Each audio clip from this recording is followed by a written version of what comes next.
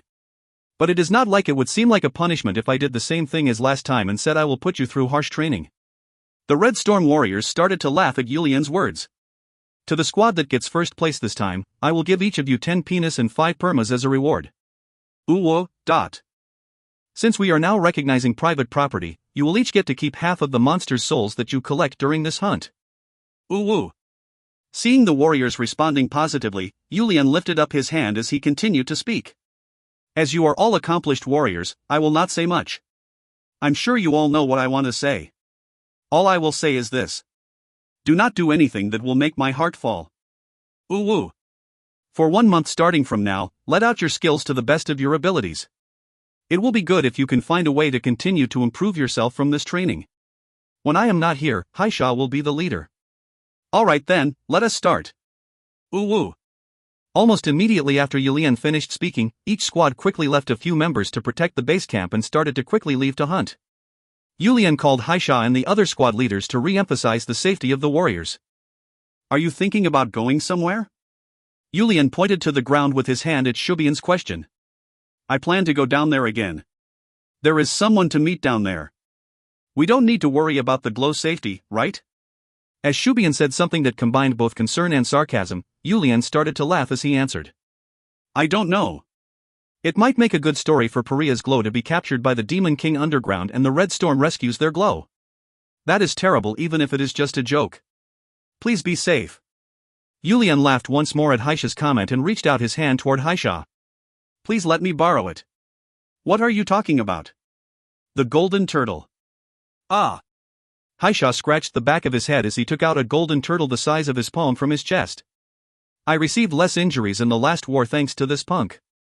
I guess he really is a turtle since he blocked all the arrows and shamshers that almost nicked me. But he is useful like that as well? At first, he only tried to run away from me, but as time went by, he has no intentions of leaving me now. What an amazing animal. Haisha shook his head as he answered. Would he be as good as shopping? Now that I think about it, we should have brought shopping with us. He would have liked being here. Plus, isn't piercing through the quicksand river shopping's specialty? That punk never wants to leave Grace's side. Every so often, I feel like the way he looks at Grace is the way you would look at a girlfriend. I have debated quite a bit about whether I need to beat him up at least once. Ha. If it is Gracenim, it is not surprising that anybody would fall for her.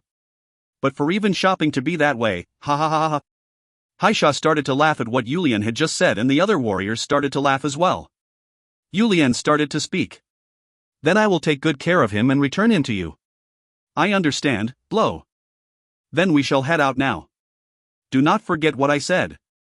Haisha nodded his head to say do not worry, as he responded. Glow, you be safe as well. Don't let the story change from saving a beautiful maiden from the Demon King to the Red Storm warriors saving the glow from the Demon King. Ha.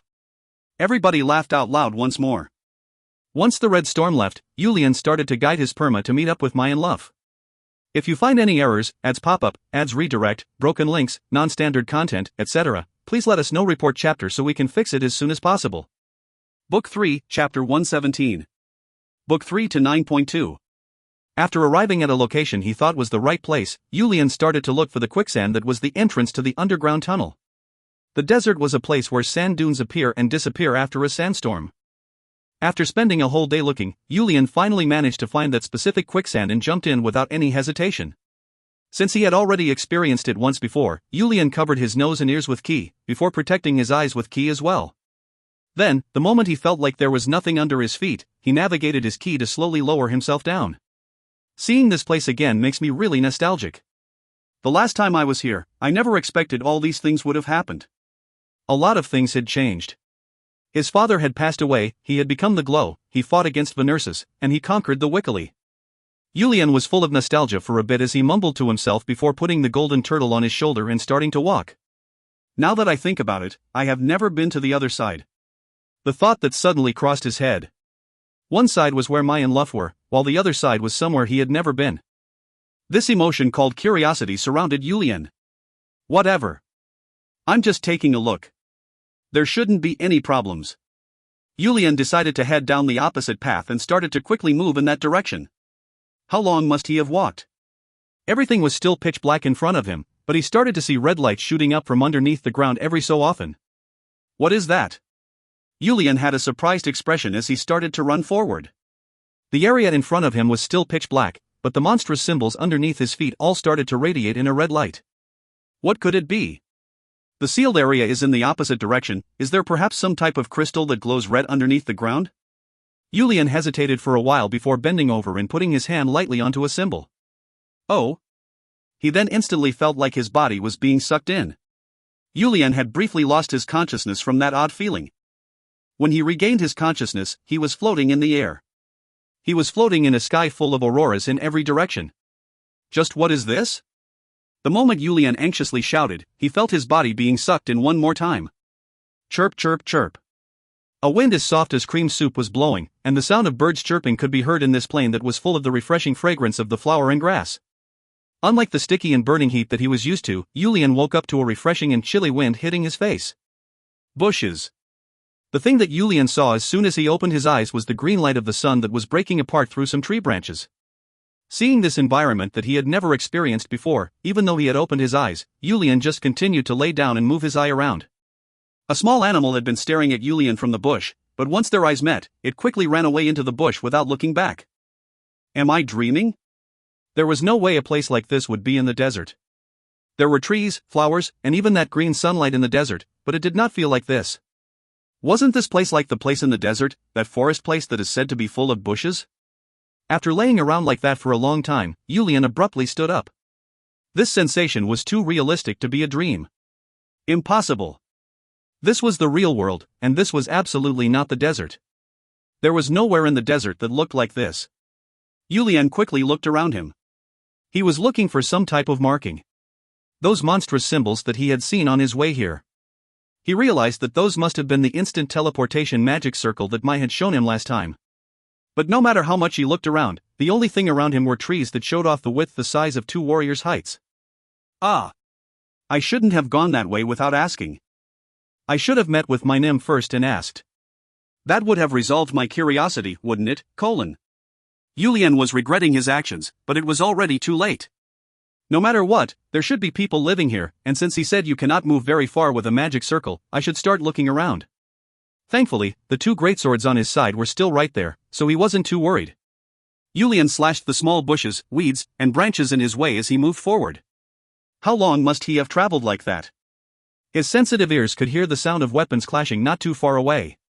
There are people nearby. He was so happy about the fact that there were people that he didn't care that someone was fighting, and Julian quickly started to run toward the sound of the weapons. The sound started to get closer as he continued to run, and Julian saw a surprising scene where a man with white hair being attacked by people wearing black armors. Next to the young man who was surrounded, was a girl wearing a white outfit who had fainted. She too, unsurprisingly, had beautiful white hair. Julian could feel his heart starting to beat quickly seeing that woman. And he was shocked. He never expected there to be another girl as beautiful as Grace in this world, but that woman who had fainted was as beautiful as Grace. The only difference was that while Grace looked strong, the fainted woman looked a bit weaker. That was the only difference. Julian turned his gaze back to the white-haired man. The man was showing so much skill that Julian's hand subconscious went to the greatsword at his waist. There were already tens of armored soldiers fallen around him, but there were too many armored warriors surrounding him. In addition, the pressure coming from the man with the black cape who was surrounded by the armored warriors was overbearing as well. As time went by, the white-haired man was starting to be pushed back, and the armored warriors reached toward the fainted woman from time to time, but the white-haired man did everything he could to prevent them. He didn't know what the consequences may be, but Julian made up his mind to first help the white-haired man and started to move. As Julian instantly swung his two greatswords and clashed against the armored warriors, both sides sent gazes of shock toward him. Julian pierced through the armored warriors' encirclement and arrived next to the white-haired man and started to speak. I thought it would be the right thing to help you. You're not a bad person, are you? The white-haired man had a confused expression. Julian realized he spoke in the desert language and switched to the language of the continent before saying the same thing again. I thought it would be the right thing to help you. You're not a bad person, are you? Thankfully, he must be in the eastern continent as the man nodded his head as if he understood what Julian was saying. It really was a stupid question, but in the perspective of the white-haired man, he couldn't be more helpful. Thank you. The white-haired man wanted to say more to Yulian, but the man in the center of the armored warriors started to shout. He must be reinforcement from the magic tower. Quickly take care of him and then we will return with Waynim. At the man's command, the armored warriors who were standing by started to move toward Yulian and the white-haired man. Ooh! Yulian shouted out loud as he started to swing his greatsword and prevented the armored warriors from approaching. Can you last any longer? As Yulian asked the white-haired man, the man nodded his head. He had been able to catch his breath thanks to Yulian. Then, Yulian answered briefly before running into the group of armored warriors. Yulian's sword was one that shined even brighter when he was going up against a large amount of enemies. Ooh! Yulian let out a unique shout as he started to swing his sword. The green sunlight flowed following Yulian's greatsword and started to send light in multiple directions. He has amazing skills. The Black Brigade will not relax and make sure to suppress him properly. Once the cape-wearing man, who seemed to be the leader of the armored warriors, stepped forward and shouted, the armored warriors gathered together and slowly started to push Yulian back. Yulian wanted to slash them all at once with the greatsword, but the armored warriors were pretty skilled as well. Their strength seemed to be on par with the Red Storm warriors. Yulian had swung his sword in multiple directions, but the number of fallen armored warriors were less than 10. Yulian was completely shocked. As he peeked toward the white-haired man while fighting, the man seemed to be barely dodging the armored warriors' swords and shields, while killing them off one by one. It seemed that his specialty was not a group battle but a sword art focused on one-on-one battles. If you find any errors, ads pop-up, ads redirect, broken links, non-standard content, etc., please let us know. Report chapter so we can fix it as soon as possible. Book 3, Chapter 118. Book 3 to 9.3. Yulian slowly backed up until he returned to the white-haired man's side. It was because he had determined that combining his strength with the white-haired man's strength would make them battle more effectively. The white-haired man must have been paying attention to Yulian as well. He quickly noticed Yulian's plan and started to match his rhythm. With Yulian preventing the further enemies from exerting their strength while the white-haired man used the openings Yulian created to take the closer armored warriors out, the armored warriors started to get extremely nervous. In the end, the cape-wearing man took out his sword to start defending against the white-haired man's sword. Their skill level was pretty similar. Yulian swept the surroundings with his sword and started to protect the white-clothed maiden from the armored warriors so that the white-haired man could fight without worry. Neither side went down quickly, but as time went by, a sense of nervousness was starting to become visible in the cape-wearing man's face. It was as if he was being chased by time. While Yulian was thinking that it was odd since the armored warriors were definitely at an advantage, he was able to figure out the reason for their nervousness as some more time went by. The white-clothed maiden squirmed around a bit before sitting right up. Way! The white-haired man enthusiastically shouted, while the cape-wearing man bit down on his lips. What is this? The white-clothed maiden looked around her before shouting in a sharp tone. Finally, the cape-wearing man shouted to his warriors. Black Brigade, retreat! The armored warriors started to retreat as soon as they heard his command, but the maiden laughed as if she thought they were pitiful and started to speak. Where do you think you are going? I warned you. Yulian could not help but drop his jaw at that moment. The maiden started to run toward the armored warriors, making the lace on the hem of her clothes start to flutter as she swung both of her hands. It was as fast as the martial arts that his master had shown him. Even though the maiden seemed to lightly run into the armored warriors, all of them ended up flying high up into the sky before falling to the ground. All units, retreat. The Black Brigade did not even look around to their comrades as they quickly started to run. As the maiden tried to chase after them like she did not want a single one of them to leave, the white-haired man stopped her. Way, enough. As soon as the white-haired man finished speaking, the maiden stopped immediately. We need to quickly go. What good will it do to chase them? They will return anyways.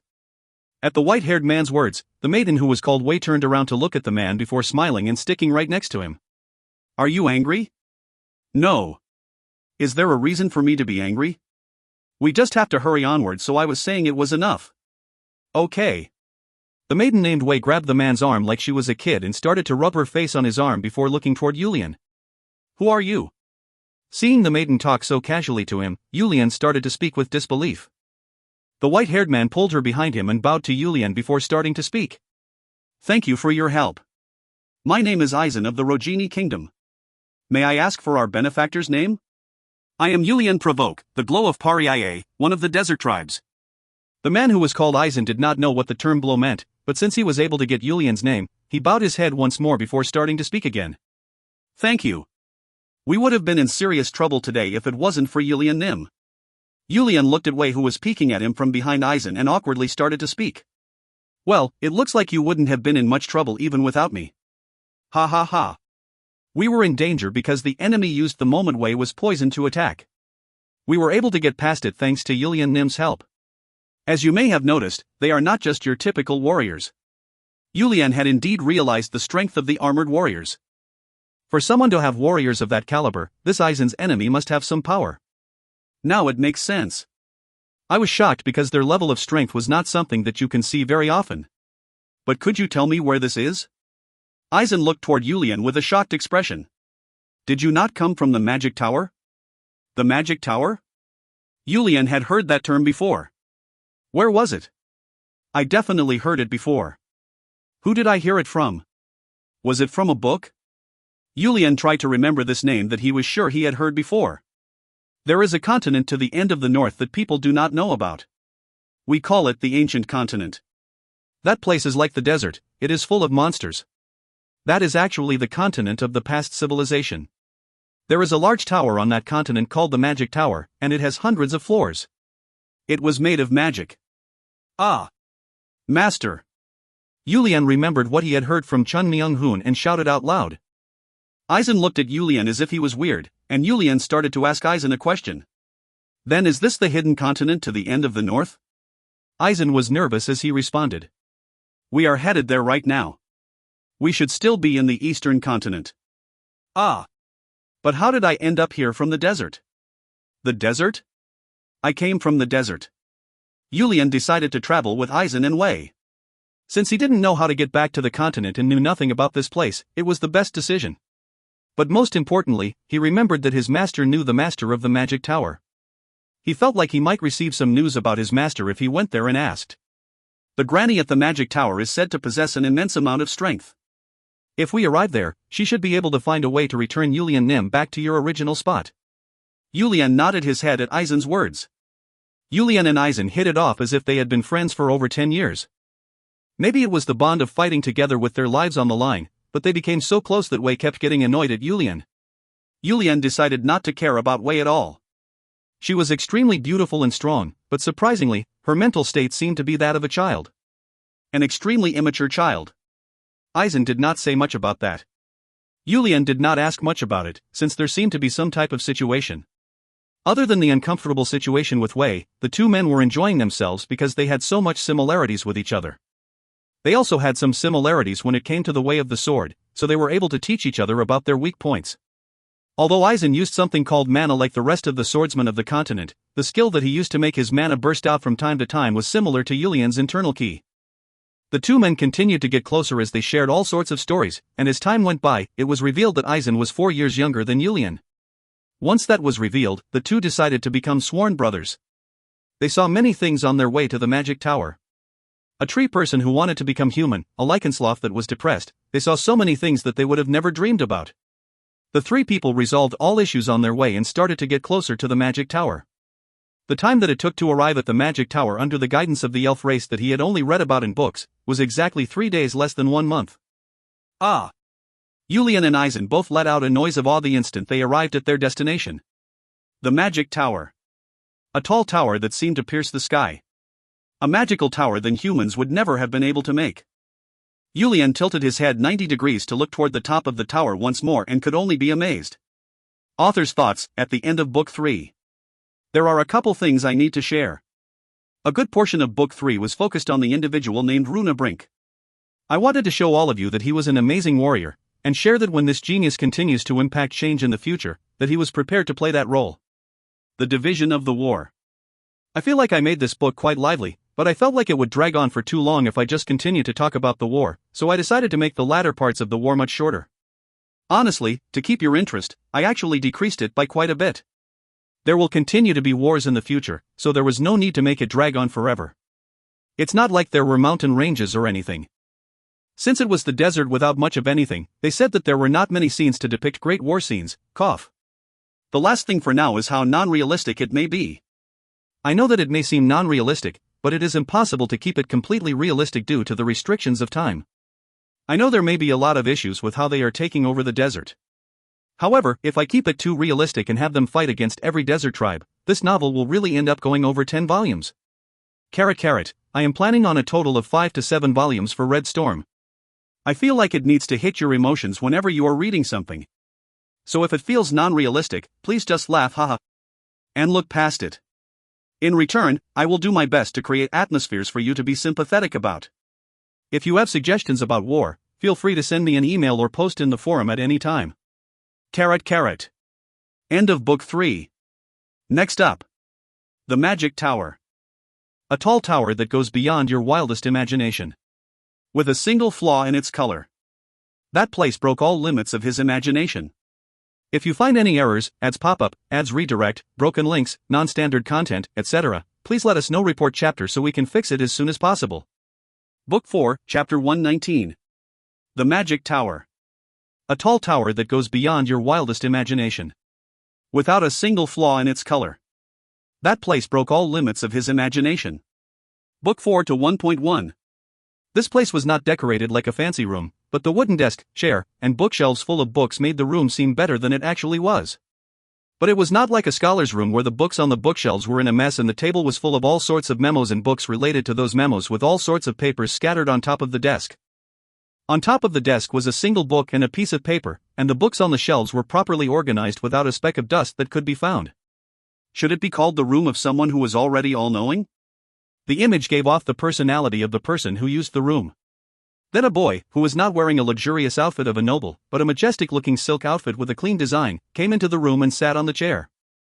Although this room seemed too big to use on his own, this young man had restricted anybody else from entering this room. The only person allowed in the room other than him was the mute maid who was responsible for keeping the room clean. Nobody could go against his order. There was only one person who could go against this young man's order in this place. I greet my master.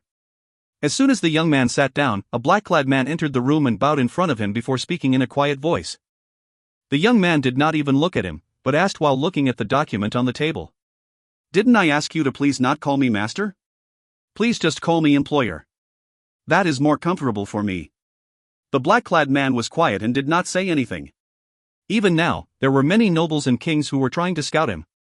However, the master that he decided to follow had still not accepted him. How is it? As the young man asked, the black-clad man stopped his train of thought and quickly answered. They were extremely busy building the foundation. Extremely busy. I can't understand how Paria managed to handle that much materials. I also don't know where they would have hired so many workers. They shouldn't have that many people available. The young man was ordering the black-clad man to investigate that information. But the black-clad man had already worked with the young man for over 10 years and had laid down roots in the Silence Empire as well as throughout the entire Eastern continent under the unbreakable trust of the young man. I have already researched all of that as well. The young man smiled at the black-clad man's response. He was a person that was easy to work with, especially to handle things that cannot be leaked to others. The black-clad man took a file out of his chest and put it on top of the young man's desk before returning to his position. Something caught the young man's eyes as he read through the document the black-clad man provided him. He had seen a familiar name. Edwin Papent. A merchant from a slightly larger than mid-tier merchant guild who wanted to trade with the young man. He liked the man himself, but he sent him back because the guild was not the size that he was looking for. Although Paria does not have more than 1 million in population, they are a strong warrior nation with close to 800,000 warriors. It should be difficult to provide materials to such a tribe, so how? Did I perhaps misread him? Did I mistake a frog to be a tadpole? The young man was thinking about that before shaking his head. He hated thinking or worrying about things that were already over. It was not his style to do so. The young man let out a snort before starting to speak. So the merchant guild that was said to be crossing through the desert and making a lot of money was this person's merchant guild. The rest of the business world was groaning about it. Please investigate more about this person. As you command. I told you not to respond like that. I am just your employer. I would like to be related in any other way. Furthermore, I will deposit the payment for this like I have done in the past. I understand. Then I will be on my way now. The elf who had guided them said that before disappearing without even waiting for a response. Yulian and Eisen looked at each other before nodding their heads and started to walk to the entrance of the magic tower. They saw a large iron door that seemed to be at least 5 meters tall. How do we go in? Should we knock on the door? While Yulian and Eisen were talking to each other, Wei stepped forward and banged on the door with her small hands. Bang. Bang. She was still very mysterious. She just knocked a few times with her childlike hands, but the noise was so loud they could hear it echo. Eisen must already be used to it since he did not seem surprised at all. He was just waiting for a response from the magic tower. Hoo hoo hoo. They heard a weird laughing noise from inside the door before the large iron door started to open. Once the door opened, a weak-looking old woman who did not fit the image of large iron door was waiting for them in the middle of the entrance. The old woman had a mysterious smile toward Wei as she started to speak. Wei, the door is going to break. You damned old hag. If you knew we were coming, you should have left the door open. Wei's tone was very rough. While Yulian and Eisen, who were hearing their conversation, were started to get nervous, the old woman motioned with her hand to call the two of them over. All of the guests I have been waiting for have arrived. Are you saying you were waiting for me? As Yulian asked in amazement, the old woman nodded her head. It was all expected. Is this our second time meeting, Eisen? Yes, grandmother. The old woman looked at Eisen as she nodded her head. You've improved quite a bit. Men really do need a sense of responsibility. I do not have time. As Eisen anxiously answered, the old woman put on another mysterious smile before responding to him. All right, head on in. You are prepared to solve the homework I gave you last time, right? Damn hag. Stop making him suffer and just hand it over. Don't bother our Eisen. Wei, don't do that. Eisen pulled Wei toward him as he said that. Yulian was confused while seeing that happen. It felt like Eisen and Wei already knew the old woman, but there was something odd about the way they talked to each other. Okay, you two go up first. I have something to say to this young man with the ambitious name of Desert Conqueror and War God. A's, let's go. At the old woman's words, Wei pulled Eisen forward and headed to the magic tower. Eisen was looking at Yulian while debating what to do, but he was still being dragged by Wei. You're meant to see him again in the future, so head on up. Don't you need to talk about Adelia? As the old woman saw how Eisen was acting and answered, Eisen's gaze suddenly changed. Hyun Nim, then I will see you once things are resolved. Sounds good, Eisen. I don't know what is going on either. Once Yulian answered, Eisen headed into the entrance of the magic tower with Wei. You must be confused. As the old woman looked toward Yulian and said that, Yulian nodded his head. How did you know my name? I would not be a master if I didn't know the chosen ones. Hooey. Seeing Yulian even more confused as she continued to say things that he did not understand, the old woman continued to speak. All right, let's head up. Eisen needs to walk up due to his promise, but since you are a guest that we have invited, I need to be courteous. You knew that I would come? I even know your master, Old Man Shun, so how would I not know about you? You know my master? Hooey. Didn't he talk about me? About a monstrous old woman in the magic tower. Yulian shouted as if he remembered. He recalled how his master talked about meeting an old woman who might be as strong as him. He finally realized that this old woman was the one his master was talking about. Is my master here as well? If you find any errors, ads pop up, ads redirect, broken links, non-standard content, etc., please let us know. Report chapter so we can fix it as soon as possible. Book 4, Chapter 120. Book 4 to 1.2. That old man left to figure out his own heaven's mandate. And you followed your heaven's mandate to get here. I do not understand anything you are saying. Do not be too curious or try to find out. That is not your destiny. I will tell you what you need to do upstairs. The old woman grabbed Yulian's hand before starting to speak again. And up we go. Yulian shouted out in surprise. His body was flying up at a fast speed. Why are you getting surprised at something like this? Old Man Shun walked up the side of this wall. You mean this wall over here? Yes. He walked up like that all the way to the 100th floor that I questioned my eyes. They must have that kind of talent in the foreigner's world. Yulian was thinking that he really couldn't consider his master in terms of human limits. He felt like 5 floors would be the limit for himself. But doesn't it feel nice, using levitation, one of the middle-tier magic?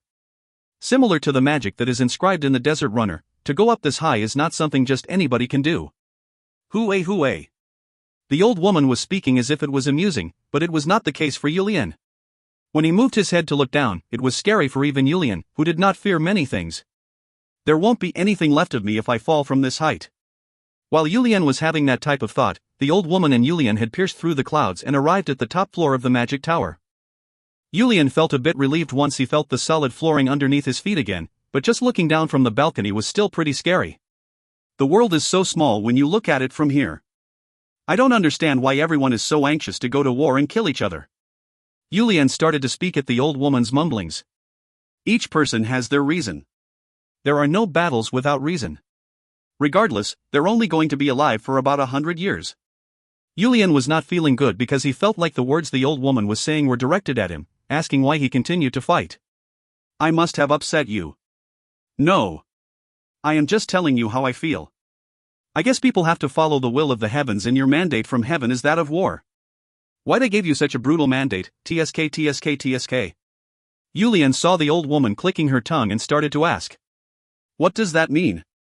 Are you saying I am destined to always be at war? The old woman nodded her head but did not respond. Please explain it to me in detail, senior. In the world, there are quite a lot of people. But not everyone is the same. There are people who know something and those who don't, the ones who can move and the one who cannot, the ones who can defend and the ones who cannot. And finally, the chosen ones and the not chosen ones. The old woman rubbed her staff. Almost as if she was giving Yulian some time to think it over. She then slowly started to speak again. If there are 10 million people in the world, about 100,000 know something, about 1,000 can move, about 100 people can defend, and only one will be the chosen one. That is the ratio that has not changed among people and part of destiny. Yulian could not understand anything she was saying. Please explain it in simple terms. I am explaining it in a way for you to understand. How nice would it be if that punk Mai explained everything to you beforehand? He knows about everything. The old woman started to grumble. People receive their destiny based on this ratio. But in order to return to the will of the world, you need a somewhat special destiny. Within it, a destiny is created where the person living a mundane life is the happiest. So you are saying out of 10 million people, the heavens only give a special destiny to 10,000 people? The desert tribes each believed in a guardian of the tribe, and believed in destiny.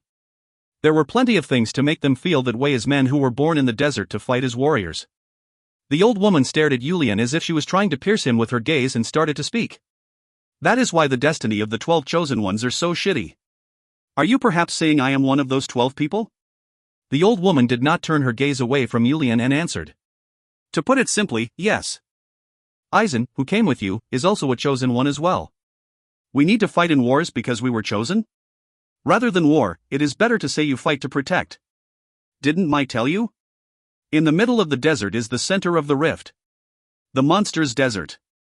Since he had heard about it before, Yulian quickly started to think about it. My Nim told me that if I try to know too many things, my head will hurt and did not teach me anything. What is this rift you are talking about? It will give you a major headache. However, you are someone we cannot leave in the dark.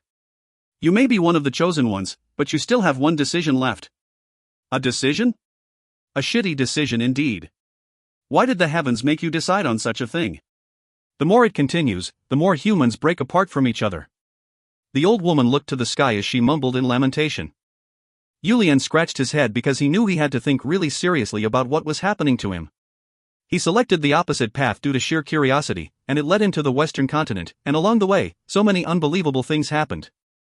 Now, he had instantly arrived at this unknown continent. In addition, now he was at this unbelievable tower called the Magic Tower, and an old woman started to ramble about how he was a chosen one who was destined to be at war for the rest of his life. She was also sighing as she told him that he had a decision to make. He could not understand any of the things that were going on. The old woman started to speak. Listen well, Yulian. Your master should be in the process of finding his path and his answer after realizing the truth. Once she started to talk about Chun Myung-hun, Yulian focused and looked toward the old woman. When I see you, I see both things that make me relieved as well as worried. The part that I am thankful for is that you possess a strong mental fortitude, endless bravery, and relentless sense of responsibility to easily defeat your destiny. The worried part is that as a member of a desert tribe, you do not know about the Holy Scripture. Without knowing that, I cannot explain anything about the rift. I know a bit about the omnipotent God. I have also memorized everything the tribe's guardian has passed down as well. It was altered to meet the needs of the desert. How should I put it?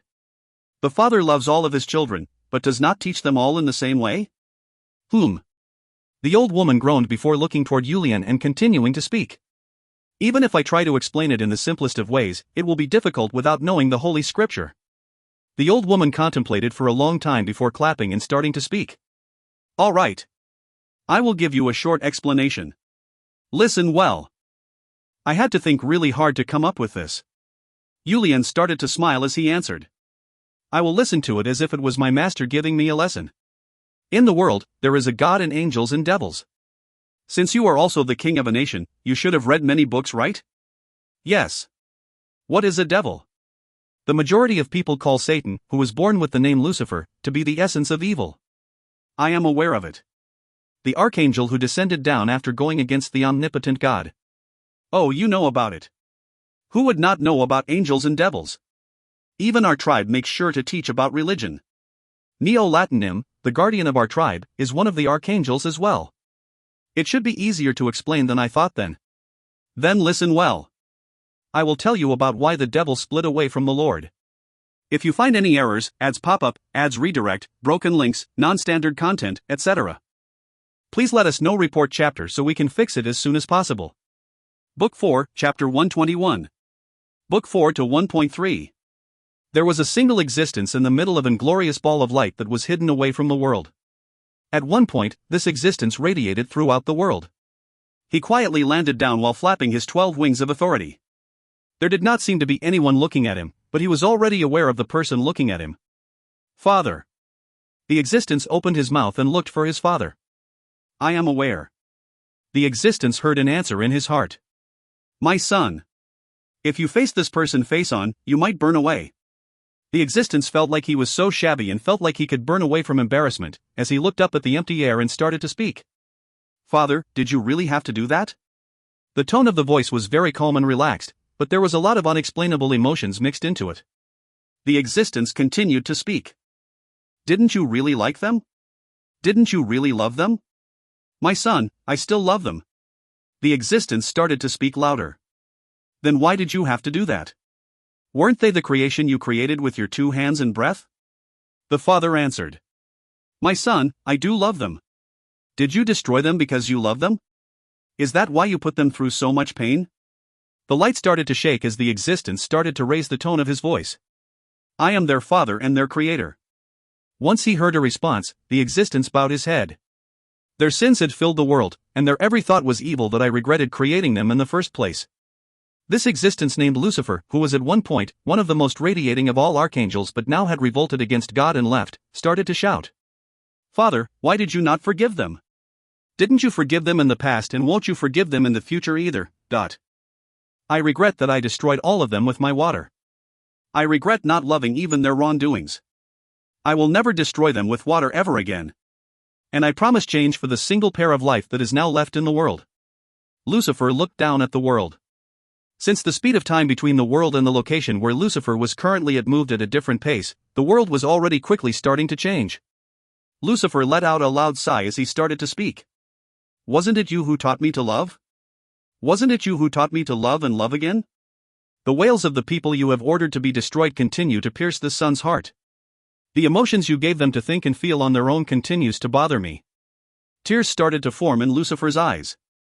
Father, your son who does not know this thing called oblivion that you have given them is tormented without rest. That is the only thought that has been in my head ever since I have learned of your plan. That was why I put my faith in your love and forgiveness to go against you, Father. I took up arms against you because I was afraid of your anger that may endlessly continue. Lucifer already knew of his father's plan. That was why he went against his father and gathered many angels to revolt with him. However, Lucifer was blocked by the archangel Michael and ended up falling down to earth. He tried to get the people of the world to ask for his father's forgiveness and make amends for their sins. However, his father's anger was too scary, and Lucifer wanted to defend the world against that anger regardless of what it took. Even with all of Lucifer's efforts, the beings of the world that his father had created did not reflect on their actions. That was why his father had ordered to destroy them with water. The order was carried out and the world was completely submerged under water after around 40 days of continuous downpour. Lucifer was very pained because of this. Because of the abilities given to him by his father, he had already known about his father's will and was prepared for this pain, but he was not able to adjust and it tortured him. If he had not revolted against his father and fallen down to the earth, the order to destroy everyone would have been given to him with certainty. Father. Lucifer continued to feel the pain that could not be relieved and continued to wail out in tears. I am fearful about when the world will go against your will again in the future. I am fearful that they will call forth your wrath again in the future. Lucifer's whole body started to shake. The seal where your other wrath is sealed, I am fearful that they will forget about it. I feel that they will question your omnipotent existence. The day that they release the seal that has your wrath sealed within it, I fear about the loudness of their painful wails. I am extremely fearful of that day. Lucifer stopped talking at this point and just blankly stared out. The area surrounding Lucifer was filled with darkness. My father is the light and your son, the one who goes against your will is the darkness. I believe in your love, Father, and I believe in your grand presence, Father. That is why this son will revolt against you once more. The seal of your wrath, this son will seal once more. This son may end up an eternal sinner that may never be forgiven for not following your will, but your son will trust in his father's love and do what he believes to be right. The seal that is stated in the Holy Scripture to prevent the end of the world. The seal of destruction. What the old woman was saying was definitely surprising. However, Julian was not surprised at all, he was merely curious. Is that the truth? Since they say that Lucifer himself had said so, there is a high chance that it is the truth. Neither devils nor angels ever lie. They just find ways to hide the truth. If it is as you say, then they did not do anything wrong? It is because of the difference of opinion about that aspect that led to the continuous conflict between the Magic Tower and the Chaos Island. Each side believes that their belief is the right one. I'm sorry to turn this conversation in a different direction, but I am not sure why I need to listen to this story. At Julian's question, the old woman had a "what a shocking question" type of expression on her face. Didn't I tell you earlier? You are a chosen one who was born with the mandate of heaven. Why am I a chosen one? How would I know the workings of heaven? Tisk. As Julian made a noise, the old woman cautioned him as she continued. Listen closely. There are 12 chosen ones in the world and thousands of people who know and are aware. 6 of the 12 chosen ones are destined to meet the Magic Tower first, while the other 6 are destined to meet the Chaos Island first. Isn't that amazing? Senior, I already have a lot of things to do. I really don't understand why I need to hear such a story. I have my own dream and I do not want to get myself involved in anything else. It is not getting involved but just the flow of destiny. Furthermore, how many people would choose not to care about the rift that can bring for the end of the world? Julian shook his head at the old woman's words. How preposterous was all of this? As Julian thought about it, he remembered my saying something very similar. Did he say the recreation of the world? Then please continue. At Julian's response, the old woman lifted up her hand to draw a weird drawing in the air. Once she did that, a dim light started to shine in the path the old woman's hand moved. The origin of the rift was from the creation of the seal on Chaos Island to seal the final judgment of heaven. The people of Chaos Island want to use human strength to make the world go around, and to prevent the end of the world. However, the old woman opened her hand and erased the drawing of light before starting to draw again. There is an absolute rule in the world about causality. Everything that happens in the world, and the results of those actions have a cause and reason for it. Our Magic Tower believes in that philosophy. The old woman's hand started to draw a red image which started to intertwine with the original image. It wasn't randomly moving, but actually creating exquisite figures. The Chaos Island goes against that absolute rule. Their action alone will make the world more chaotic, but they believe that is the right way. They believe that this world needs to move based on the will of the people in the world.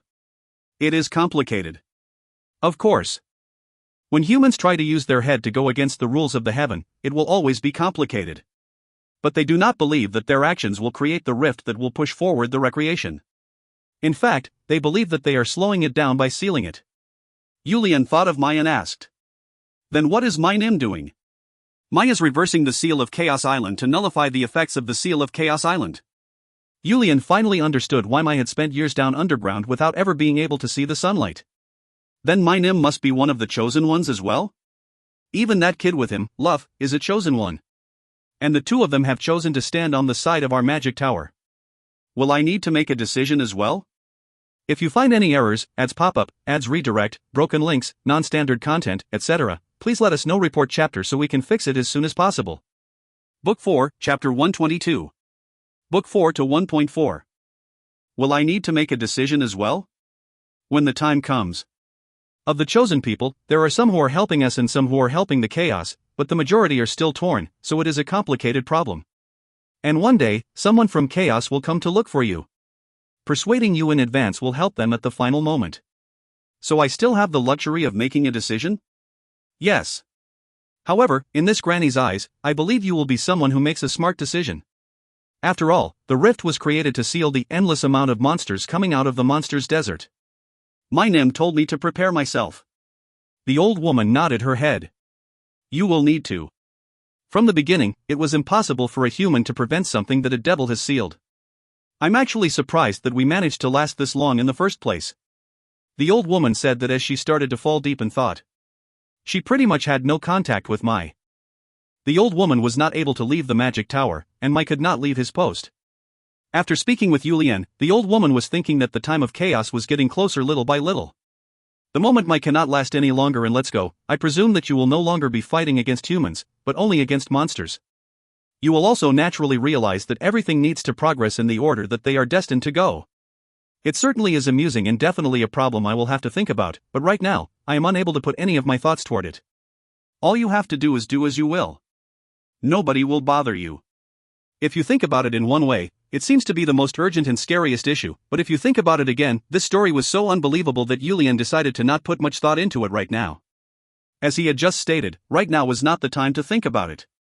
Is my master involved as well? Yulian thought about that as he asked, and the old woman answered. Your master is one of the people who know, as well as a helper. He followed his mandate of heaven to this world, and even now, he is traveling across the continent for this issue. He is most likely debating between the patriarch of the chaos as well as myself right now, I presume. Since my master is a wise person, I am sure he will make the right decision. Since you said he will return, I will make my decision at that time with him. All you have to do is select the direction you think is right. My wish is to strongly emphasize that we are the ones who are correct, but after living such a long life, I've realized that not even 1 out of 10 things really go the way you want it to go. I always enjoy listening to the stories of seniors with deep levels of wisdom. Hoo. I am thankful you feel that way. The old woman started to laugh in an odd way. Anyways, this is a really amazing place.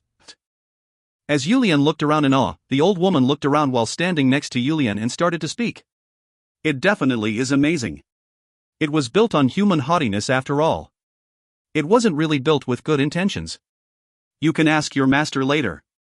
You don't seem to be too interested, so you'd probably quickly forget it even if I told you. Yulian looked around at the building for a long time before asking a question.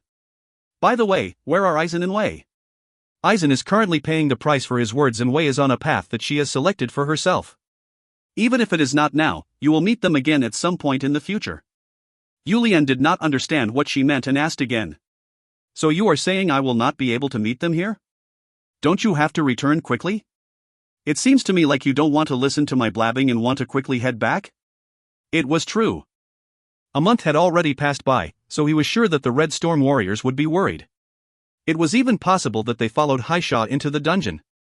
It would be okay if Haisha was there, but if Haisha was not with them, they might all end up being destroyed by Luff. Plus, Aizen's mind is hectic right now.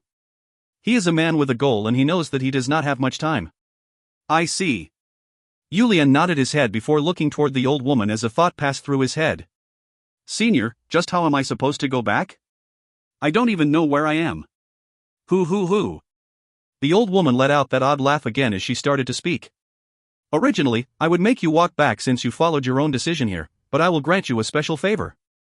I will return you to the first magic circle that you saw. However, I just hope that you don't forget what this old lady has said to you. I understand. Then I will send you back right away. I will let Aizen know for you. Plus, the chosen ones are destined to run into each other over and over, so you will meet again. Finally, the decision is something you will need to sincerely think about and decide on your own. Yes. Then have a nice trip. It's rude to send a guest back empty-handed, so I gave you a small gift. Raise it well. What? You'll slowly find out later. Then, I hope to see you at the magic tower again next time. Return teleport. As Yulian blinked while looking at the old woman chanting the spell, Yulian felt his surroundings turning dark. What happened? Yulian rubbed his eyes but realized that there was nothing wrong with his eyes. His surroundings were actually completely dark.